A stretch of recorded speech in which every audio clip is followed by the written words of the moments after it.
minor characters. Okay, so that goes back to what that's the schizophrenic tendencies and the sociopathic personality disorder. Bobby E. Wright wrote a book called The Psychopathic Racial Personality. That's the guide character summed up in under 200 pages. But if he is making this so-called God into one being with all of these, personalities, I tend to disagree. I see multiple beings. Right, because you're looking at it for what the story it for what the story is saying in its original language. Right. I'm looking at the God that they given the people in the Bible. They saying it's the God of the Bible. Mm-hmm. The so-called Bible. Well, I mean, they created the Bible anyway, so right. it is the God of their Bible. They created the Bible. Right, but even that, the character, right? We know that the character comes from a series of gods merged into one person. Well, we call it a condensed God formula. They take all of the gods, give them one name as one person, and you change those names in the translation, and the layman will never know. Right. But the biblical seminarians know they lying to the people, and in order to get they preaching certification, they just go along with the lie. That's what we do. Go along to get along. So if you continuously go along with the lie, you can't liberate nobody or free nobody's mind because you live in a lie. But I'm gonna say this, Rod, just like I've said when the times when Grand Sheik has made this sort of blanket statement about all preachers already know, and all preachers do not know, because all preachers don't go to seminary. All preachers, and if they do, like me, they may go to a college that has a specific evangelistic focus, and is not even in comparative religion. They're always putting Christianity up as the this is the example, and anything other than is an abomination. So they basically when they do comparative religion, it's not to give you an opportunity to see that there are other sources of information that are historical and factual that this stuff is based on. Most preachers sit in churches and have sat and listened to preachers from the pulpit, got pulled into believing that they were called to do the same thing that preacher or bishop or whoever was doing, and then they get to do it, and they do it from their heart. It is later on when they get into the inner workings of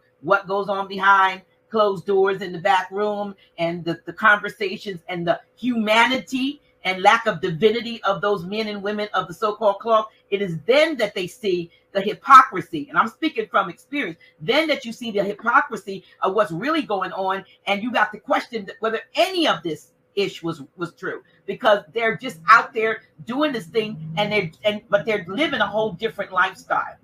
So in defense of the ones who went in with their heart and soul in it, and didn't know that it was what it is, then I'm saying all don't know. But what I do have a problem with those who, once you find out, that they continue to perpetuate that. Well, one of the things about those who go through the seminary that know, and those who come in as they call those hands-on preachers. They was taught hands-on by somebody in the church that helped them to learn how to basically run the church. Those are not as responsible as the ones who go read it in its original language, understand that it don't say what they're telling you to say. Absolutely. It's a writing by Khalil Gibran called John the Madman that expresses the sentiment of you telling these people lies. I'm going to tell them what's really in the book. Right? There's so much stuff in the Bible that you can use it for any form of manipulation you choose to, if the people don't understand their own spiritual development. It becomes a easy tool of exploitation for those seeking to be wealthy. It's a way to get a whole lot of material gain for well-placed lies. They don't have to know they're lying when they come in, but at some point, the discovery is imminent. You cannot continuously read that Bible and preach, because when you start preaching in front of a group of people, most people don't know this. You start off, you might be a fraud. But you start getting messages. Hey, stop telling them lies to the people. Right? And sometimes the message might come from a 3-year-old in the church saying, why that preacher lying? Right? I know when I was 6 years old, I knew they was lying because I asked my mama and got my shoulder ringed off. She wasn't mad at me for saying it. She was mad at me for saying it in church. Mama, why that man up there telling that lie? I was in Grand Rapids. We was living in Grand Rapids at the time, Grand Rapids, Michigan. That was Pastor Abney preaching. And he was going over the standard Jesus script. And this was my first time really, really, really listening as a child to somebody tell the Jesus story. He told it exactly how he's taught to teach it. And I immediately said, this man lying. As a 6-year-old. And it was a blatant outburst. All the church ladies turned around looking at me, and it embarrassed my mama to the point where she pinched me and wrung my shoulder off, got me crying up in the church. Talking about, you can't be saying that up in here. And then when we got home, later on, she talked to me, and then, because she did, even if she disciplined us, she still talked to us. Mm-hmm. She didn't just discipline us and didn't never give us nothing. She gave us a lot of wisdom, even though she did spare the rod, spoil the child. I don't think she gave me enough ass whoopings. Whereas some of my siblings might feel like they got too many. Right? But when where did you fall in the, are you youngest, oldest, middle? I'm the 7th child.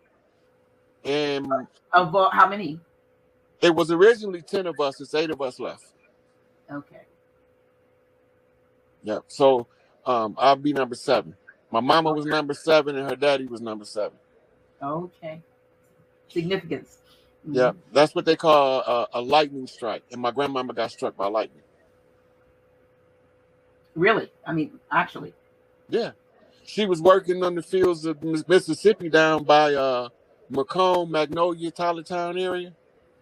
And the storm came in and she got struck by lightning. That was my mama's mama. My mama said I think my mama was 5 years old when it happened. She never stopped grieving her mother her entire life. Oh, so she did not survive the lightning strike? No. Wow. Right. Yeah, that's where it ended her. But her spirit was strong in my mama. And it was due. So this goes back to the psychic connections with people. It's from the heart chakra. And it's from the place of pure love. And this is why most people can't never attain psychic abilities, is because their heart is confused with the ways of the world. Right? So those with the golden heart can shine the brightest, but they first have to get the charring off from being exposed to the dirt of society. And that's what we're working on. That's why we're here. That's what our karmic debt in being here is, to clear it by following our path or our book of life. You don't know what your book of life is until you get a certain level of awareness and look back on your life. And it's what they call dying while yet living.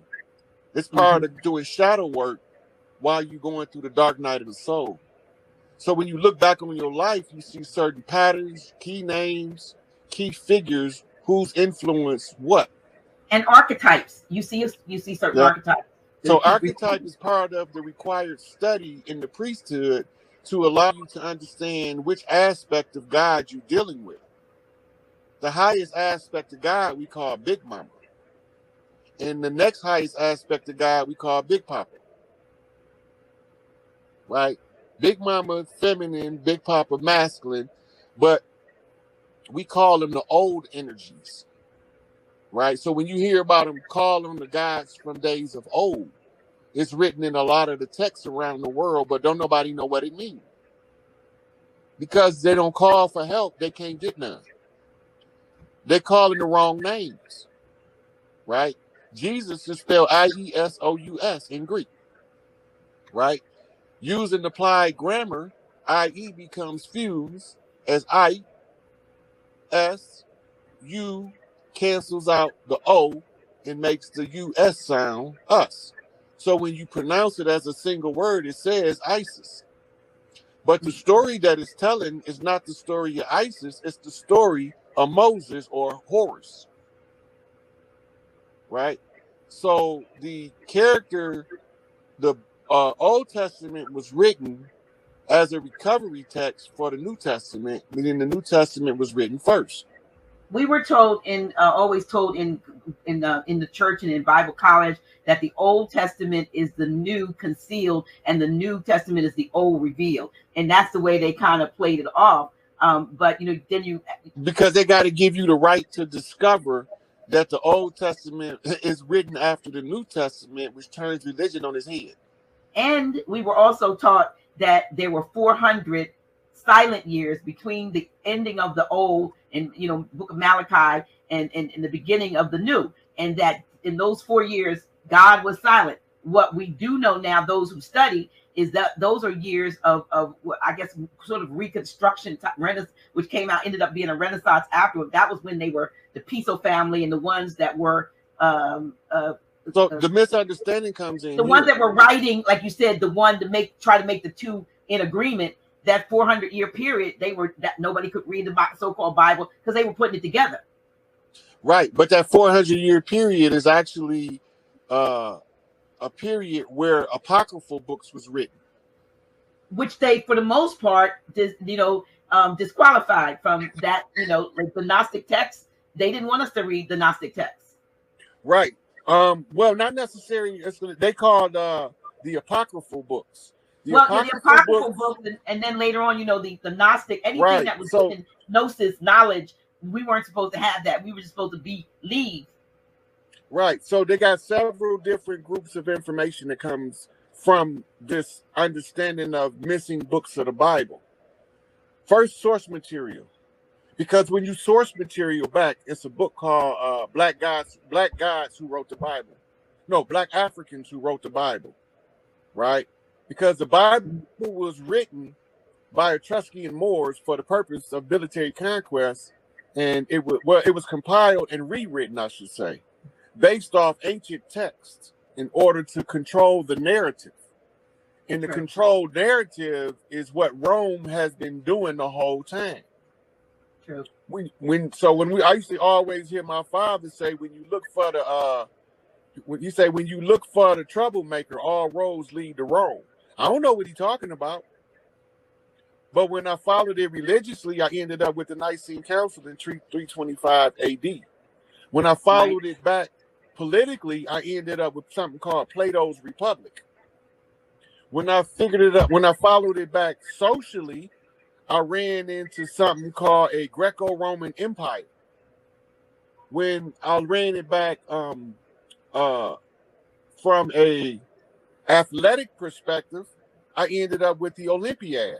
So I always ended up in Rome. Mm-hmm. So when I started tracing the dirt doers back, they went straight to Rome. They went to the Nicene Council, 325 and 327.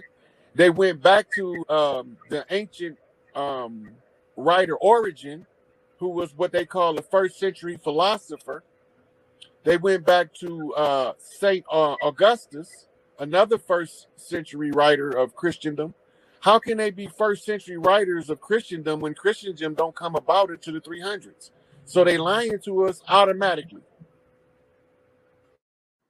Then you had the council of, what's it called, Chalcedon of 451, where they put together the edict of what the Bible was going to be good for. You know what I mean? Right. So this is when they was. Yeah. Can I read that? Just a little paragraph sentence. Yeah. It says this council of the Roman Catholic Church, this wise and saving creed, the gift of divine grace, was sufficient for a perfect understanding and establishment of religion.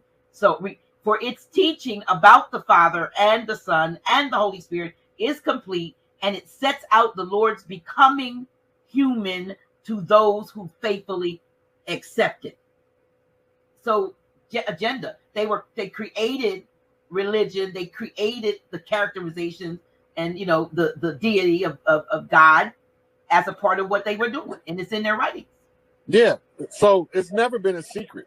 I was going over the bloody oath of the papacy to murder the kings, princes, and people of the land.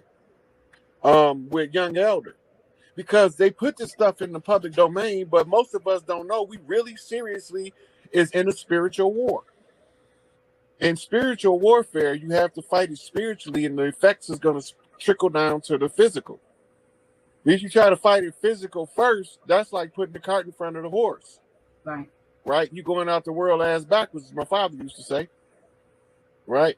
So when you put everything in its proper place, don't give it a judgment, and then step back and look at the big picture. Right? So they wrote all of the dirt down that they was gonna do before they done it. That's to absolve them from karmic debt before they do the act. Because now, if you agree to follow through with what they said they were going to do, that was your free will being exercised. They just influenced it. That's why they say the devil don't ever tell you what to do. He just suggests it to you. It's just a strong suggestion by a power base that appears to be legitimate. And the appearance of legitimacy is predicated on the paperwork. Because if you don't have the degrees, you should not have the knowledge. Right?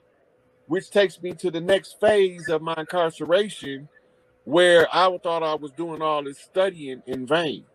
So here we are 5-6 years later from hearing this lady in the day room in Cook County telling me to get a PhD. And I'm getting headaches from reading so many books so fast. Right? And the headaches is to the point where they're annoying to me that I don't want to read no more. Right? I don't know nothing about the nutritional burning that the brain is doing. But we go to a Black History celebration, and sister brings in a African dance corps. She was out of Detroit. And she don't know what this lady said when I was in that day room. And she sat there and she said, some of y'all gonna get tired. Y'all gonna think y'all doing everything for nothing. Y'all gonna feel like it's a waste of time, and that you doing a whole lot of research and studying in vain because it's not getting you nowhere. She say, but don't let that deter you. Get your PhD anyway. So here, it was like a divine relay system. One passed the baton to the next to come, and when you needed a recharge, when you were about to, your battery was running down, when your faith in what you were doing was running down, then the Most High, Big Mama, sent in reinforcement to reinforce what you've been told. When I used to get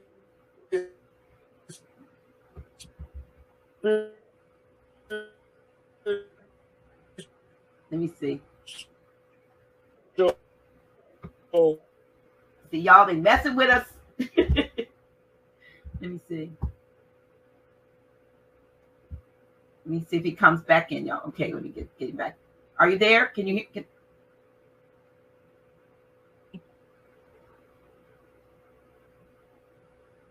Say something. Can you hear me now? Now I hear you. Yes.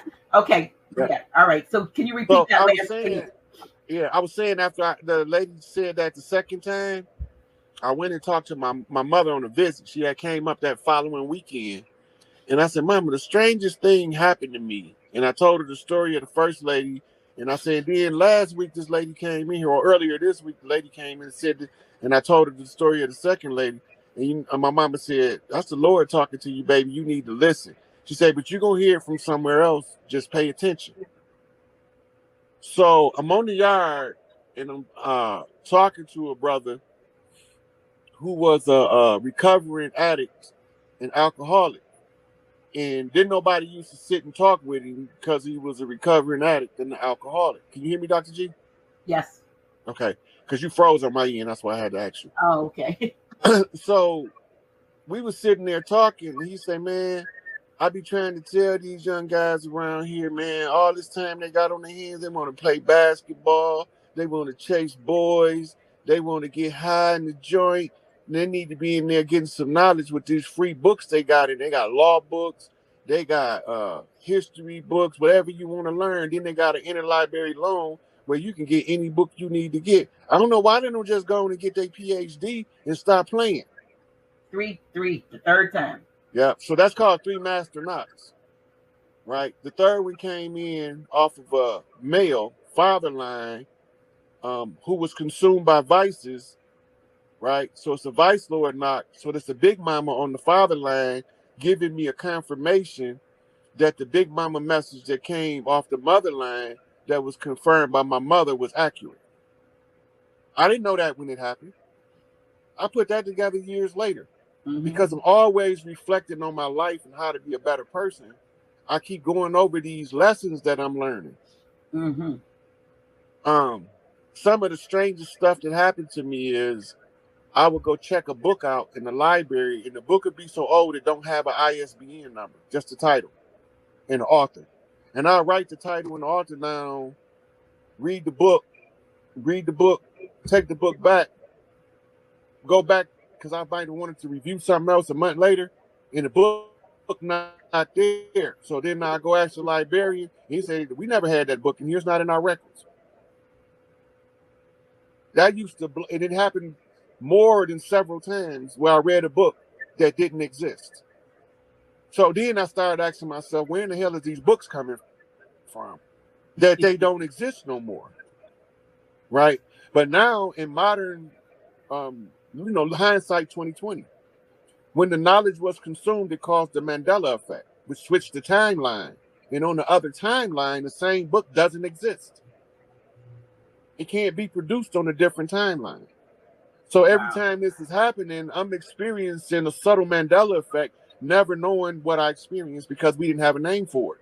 It wasn't called the Mandela effect at that time. Sure. We were still studying the butterfly effect. Yeah. The butterfly flaps his wings here and then makes it something happen on the other side of the world because of the flutter of the wing. Yeah. Yep. So he fluttered his wings in Los Angeles as the energy moves back east around the world. By the time it gets to Japan, it's a full-fledged typhoon. Chain reaction, microcosm, macrocosm effect. Right? So in the microcosm, macrocosm, as above, so below, as within, so without. If you want to use universal law to affect change in the world, you apply them to the self as the microcosm, and the reaction takes place in the macrocosm of the external world. It just takes time, the bigger the event is, to manifest into the visual spectrum of the others in the 3D realm. Once you learn this, then you understand how doing real-time numerology gematria and what we call it number flipping is actually, when you're saying it out your mouth, triggering events to take place in the physical world based on what you've seen in real time and what you know from historical record and how you are looking at the problem in order to solve it. So when my mama used to always tell me, don't never let nobody take none of your brothers and sisters' stuff, I wasn't even the oldest child. Why would she keep telling me that? She supposed to be telling my oldest brother and my oldest sister, don't let nobody take your brother and sister stuff. She not supposed to be telling that to number 7. I got 6 people that got to go through. Right? But I was born on the 10th. That's why I come in on 10, because my siblings exhausted 1 through 9 already. So why am I going to wait and come? No, I got to come in on 10. So I came in 11-10. That's 11, 2 pillars, 10 toes down on the upright. Sacred seal and 68. Right? On an 11, on a 10-15 birth, which is a 7. To the 7th child, it's a knockback. On a perfect alignment of the stars to bring in an old soul that can solve the problems. Anybody can put my birth date in 11-10-68 and put in a time as 10-15 and look at the alignment of the stars. Is that AM or PM? AM in the morning. But when they look at the stellar alignment, they're going to know that that's not a normal reading for, because all of the astrologers that was teaching me astrology, how to read the ephemeris, how to look at a star map, how to triangulate the ground from the stars. I'm learning this from astrologers and astronomers that's been doing it for years. And they keep telling me the same thing. Your alignment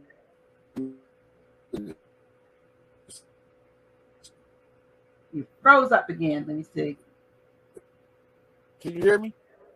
Yeah, well, now I hear you. You get froze for a moment, and so you said Yep, they I keep heard telling some you of about you your saying, so body. I know where I stopped at. But Okay. these people keep telling me that my alignment is not normal, right? The only thing that's missing from the calculation is the coordinates to Cook County Hospital, by longitude and latitude. And then when I'm the only male child living from that batch of sons that was born, and then what my mama went through giving me birth, they tried to murder my mama in the hospital by giving her the wrong blood that was infected with hepatitis. Right? So when my mother finally passed, it was post transplant, post liver transplant, right? And because now I can remember almost everything that went on when I was born in the delivery room. I can remember the conversations that the doctors was having on the other side of the room, but I can't tell that to regular people because it totally sounds fucking insane. Well, we not regular people, Because so you can tell. You can tell us. but most people don't remember being born, so they believe nobody can remember. I remember swimming and doing flips in my mama's stomach. Wait a minute. For some reason you're breaking up. I think before 2 or 3 years old. Listen, I don't know if it's my side or your side, but the sound is breaking up. I think you said you remember swimming and then in your Yeah, I remember swimming in my mama's womb doing flips off her stomach.